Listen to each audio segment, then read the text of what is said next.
You know, here at Exotic Car Hacks, we often talk about the car values and the exciting cars and everything you can be doing for free.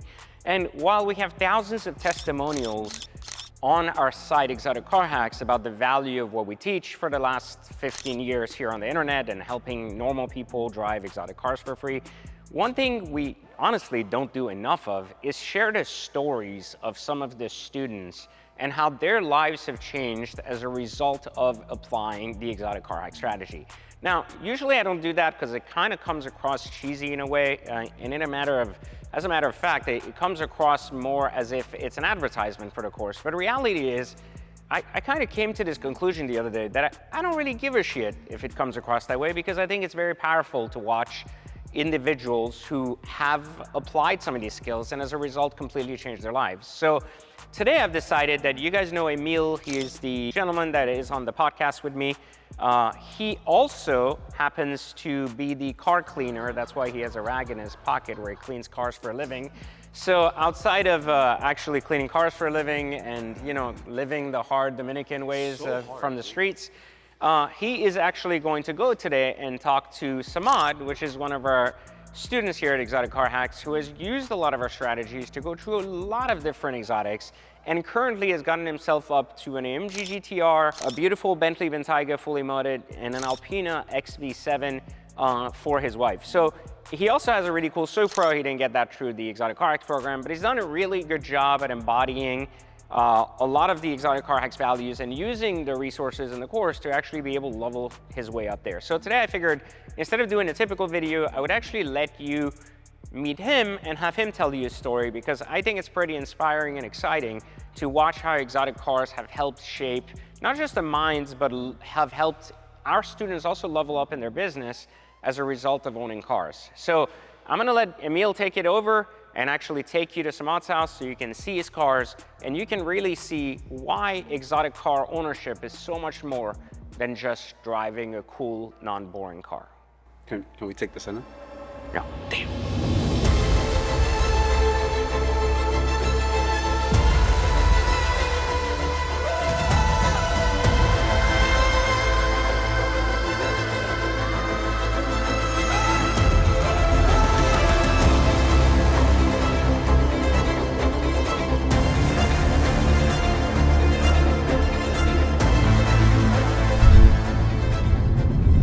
Man. What's going on, Emil? How you doing, brother? Doing good, brother. How's good everything? To see you. Good. Brother.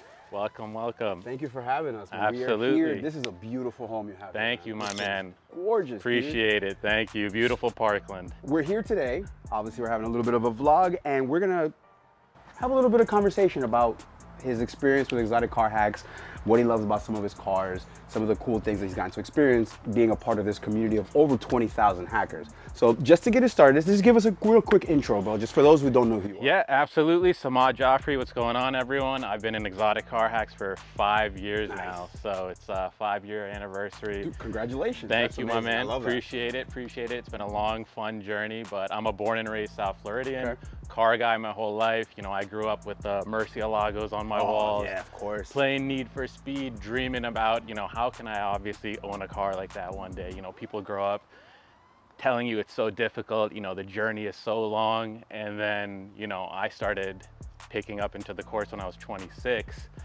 That's when I got my first supercar. And I didn't think it was that attainable until I really learned the process behind owning cars like that the right way. That's so awesome. What was your first hack? So my first hack was a 2014 Audi R8 V10. Nice. One of my favorites. One of the most beautiful cars ever, you know, Iron Man spec basically. Iconic. Loved it. I sold that for like 4,000 or 5,000 profit, I want to say. Held it for like 9 months, 3,000 miles, absolutely amazing. Moved on to an Aston Martin Vanquish after that, 2014. James Bond vibes. James Bond vibes. I'm just going movie from movie basically it. here, like living out my childhood. All our heroes. Exactly. So that was a 1-of-1 spec, blue with black and blue interior, and I sold that car for 14K profit. Nice. So that was my best hack. After that, I moved into a 2018 V10 Plus R8. Okay. Vegas yellow, straight pipe, tuned. I used to set off car alarms. People loved it at car shows. So talk to me about some of the cars we have here. What are we looking at? Yeah, so these are like hack number 10 or no, this is hack number 9, I want to say. and that's number 11. That's the most recent. So I swapped my McLaren 570S for that. Okay. Absolutely love the AMG GTR. At first I was a little unsure, you know. I'm the type of person where I like variety. I just like to switch it up every single year. Obviously, I'm following the methodology, and I just want to experience everything that's out there. So some people are like, oh, you know, you jump from a McLaren 570 to an AMG GTR. Is it a downgrade? To me, not really. This car is probably the funnest car I'm yet to own. Oh, dude, it's just Performance-wise, oh my God. And this is Rentec tuned, downpipes, How much exhaust, pushing around 700. Oh, so, it's gotta and be a rear-wheel joy. drive, so it's like, oh my God, those tires, when they swap out like that, oh my God, it is insane. So the spec is phenomenal, of course. I only go for hot specs, you know, that's what I learned in the course. It's never about, you gotta get what people want. yeah, it's never the cheapest car on the market. It's always the best spec out there at the best deal, of course. So that's what I go for every single time, and it makes it the best experience for me too. You know, when you're spending money on cars, you kind of want to make it worth it, head turning, and then it's the experience factor. You go to a car show, people love it. You know, they see this color. I see older people come up to me like, oh my God. Oh, dude, it catches your eye the second you come in here. I was like, wow, that thing is bright. Solar beam yellow, in my opinion, no bias, the best Mercedes color ever made. So absolutely love it. Pleasantly surprised with how phenomenal this hack is, bang for the buck. I will actually be sad to let this one go when the time. How long have you had it so far? It's been, I want to say 8 months, something like that. You're getting to the time. It's coming up. At most for my supercars, it's like a year, 2 and 3 months max. Daily drivers anywhere from a year and a half to 2 years, usually. So after this, you know, I haven't had a Ferrari or Lamborghini yet. So. Ooh, what are you thinking? We're FDJ? thinking, no, I wish I could make that leap right now, but realistically, 458 Italia has always been one of my dream cars. Dude, those things with exhaust are yeah, amazing. oh my God, put a Novitec exhaust, IP exhaust, something like that on it, and they scream, man. F1 exhaust, naturally aspirated V8, the last of it. So that's at the top of my list. Okay. McLaren 720S, I always want to go back into a McLaren.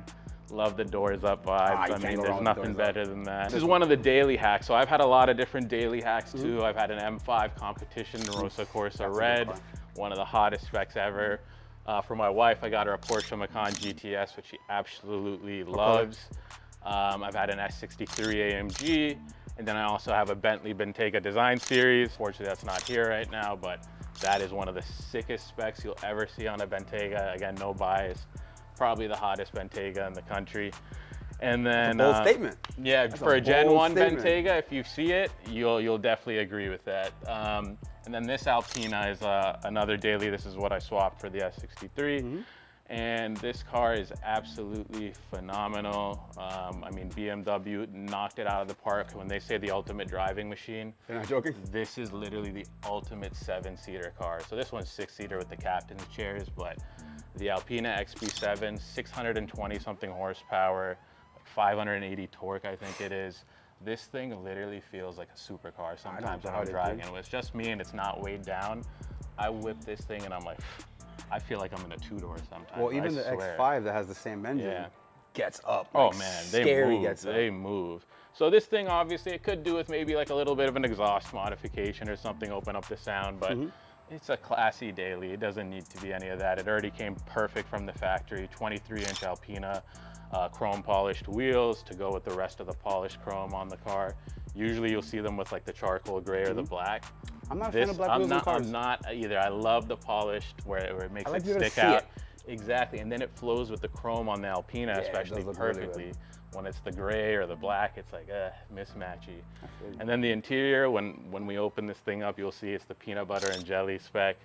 Hottest thing ever. Absolutely love it. So we're sitting inside of your Alpina B7 because it's hot outside. Yep, it's really freaking hot. The perfect use for it. These captain's seats. I'm sitting in these captain chairs. I feel great, man. Comfy, man. And you were not joking about the peanut butter and jelly spec because this is all peanut in here, bro. Peanut butter here. I love it. BMW Tartufo leather. Oh, Tartufo. I love it, man. I've seen it on I always wanted a green G80. Oh, that's my favorite. Green with Tartufo interior. That's what I want to swap my wife's Macan GTS for. Literally, it's a green G80 with Tartufo leather.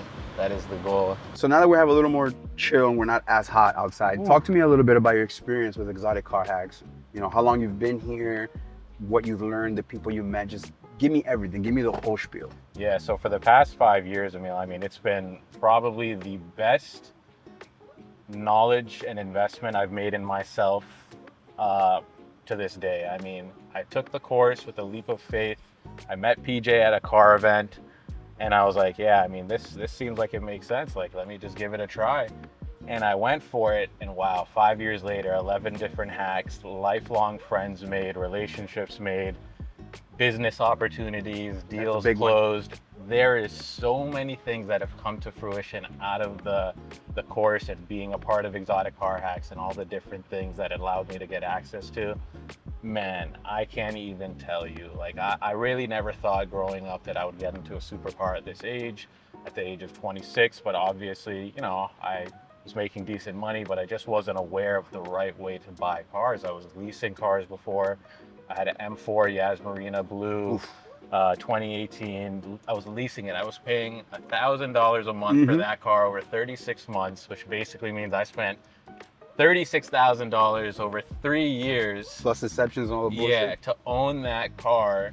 Not even own it. Or to not own that car, to own it for 3 years and then give it back and have nothing to show for it. So I honestly want to say over the past 5 years, on the 11 cars I've owned, that's probably my entire rough cost of all my cars. 40 grand. Considering my profits and everything like that and all the different cars. Obviously, you don't make money on every single vehicle. The goal is obviously just for minimal cost of ownership on a really cool car. And, you know, some you might take a little bigger hit than the others. You might get lazy, not stick to the process fully and, you know, just trade into a dealer versus selling on your own, which, you know what you're getting into. Yeah. But overall, to spend that little money on these types of cars over 5 years, I mean, just look at it. One BMW M4 or 11 different cars like that. It's a no-brainer. It's like, oh my God. It's a no-brainer, man. That's been some of the different stuff that's been happening with me. It's just like different life experiences that these cars have created for me, different friends that have come out of it. I mean, it's just the best decision I ever made in myself. And I tell people all the time, I mean, it's unconventional thinking versus conventional thinking, similarly to how PJ says it. You know, it's just people grow up telling you can't afford something that's gonna, because they can't, it's gonna break, it's gonna have all these things to do with it. It's as simple as real estate, stocks. You do your due diligence, you understand the data behind it, put a process behind it, and you know, you should be good to go as long as you stick to that. So that's what I do with every single one of my hacks. I have the whole process that I follow through ECH.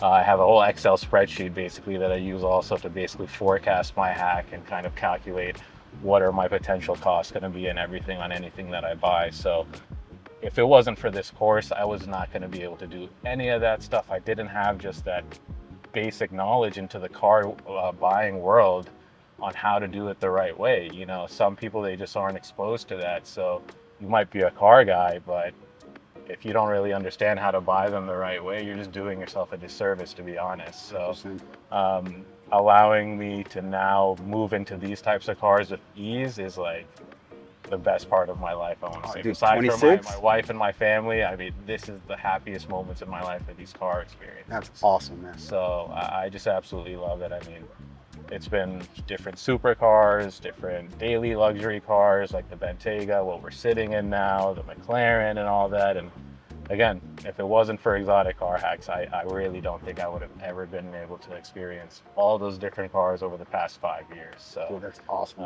It's been a fantastic journey. Well, dude, I love all the insight you've given us. I know you said that you're about 9 months in on the GTR. Yeah. So what are we thinking next? So for that, there's a few different replacements that I've been thinking about. Obviously, there's a lot of options in the market. But yeah, you mentioned the Italia earlier. The 458 Italia, the McLaren 720S, the wild card is the GTC4 Lusso. Okay. You know, if I just want to do a little different, fit my friends in the car still once in a while. You're in the family. Exactly, be in the family too. So we'll see. And then my Bentayga is about to be swapped out soon also. What are you getting there? That's gonna go for something two-door, I think, again. Oh. I was thinking maybe a Urus also, but I think I've decided on an Aston Martin DBS Superleggera, like a 2019, 2020.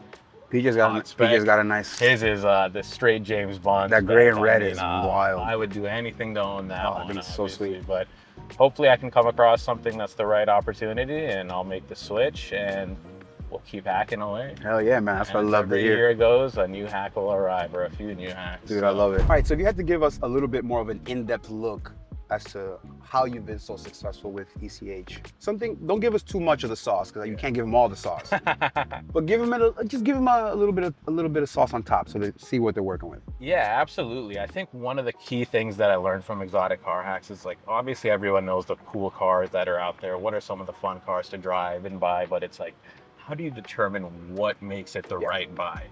You know, what in the spec, what in the options, what about the mileage, how to understand and figure out if it's a clean car, things like the pre-purchase inspection and whatnot. I never knew anything about that before buying a car. So things like that absolutely help you make the better decisions in terms of car buying and coming out with something that's going to put you in a better financial position. So me understanding and learning all that from the course was absolutely critical to me figuring out, okay, what are the types of cars that I can actually buy that make sense based on X, Y, and Z to actually move into. So a year and a half from now, you know, I'm in a good financial spot where I'm either breaking even, potentially making money, worst case scenario, minimal cost of ownership. So that's one of the things, definitely. And then another thing that not many people are aware of, obviously, if you switch a car like this every single year and a half, it's like, okay, obviously you have to pay tax on cars like this, you know, 6 figures plus, let's call it 100K.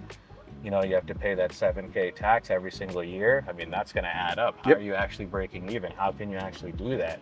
So there's things like tax credit swapping that obviously we learned through the course, the different financial strategies that Little things, man. Really, I never would have known how to do that, how to leverage resources, dealers, and everything like that to really make things like that happen. So you're not taking 10K, 7K hits every single time you go to switch a car every year, or else, you know, that really wouldn't work because, you know, it's never really the chance that who you're selling your car to is who you're buying your next car from. 100%. So learning things like that, finding resources through the community to be able to do things like that, I would have never been able to have access to that type of information, knowledge without the course. So. It's PJ does say sometimes, he says in some of the videos, like, all of this knowledge is accessible on the internet. It's just no one's going to take the time to find all of it. Exactly. We give it to you one place, you can find everything. It's 100%. super easy to understand. No, I mean, the curriculum that PJ put together, the video courses and everything, it's broken down so simply, so easily. Of course, we love PJ's comedy and humor in it also, but don't we all? You know, if people are just serious about it, they spend, you know, a good amount of time running through the course once, twice, really bake that knowledge in, follow it, stick to the process, you'll reap the benefits and you'll see the results for sure. And if there was one solid tip that you could give to a person who hasn't joined yet, but they're on the fence, what would that tip be? Man, make the leap. You know, it is going to be the best investment in knowledge that you can make for yourself. It gives you lifelong knowledge, lifelong access to resources and relationships, people like PJ, like you, like me, and 20,000 other, you know, members just like that. That's the big number. Similar interest, like-minded, that you're able to now network, connect with. Do things like this with. Exactly. This next one could be you. Exactly. So, you know, you're just now a member in such a exclusive community of people that literally are just like true car lovers, and not just that, people who are trying to do the best for themselves. Correct. Again, the real goal is to do as best as we can financially while driving the coolest cars possible. I mean, any person trying to do that is someone I'm trying to be friends with. So I love it. Seems like you definitely drank join the the Kool-Aid. course. Absolutely. I love it, man. Once again, you know what? Thank you again for having us out here, showing us again your wonderful stable of cars. I think I'm gonna personally take the GTR for a spin. Let's do it. We've had a great time. Thanks for the tips, and we'll see you guys later on Exotic Car Hacks Vlogs.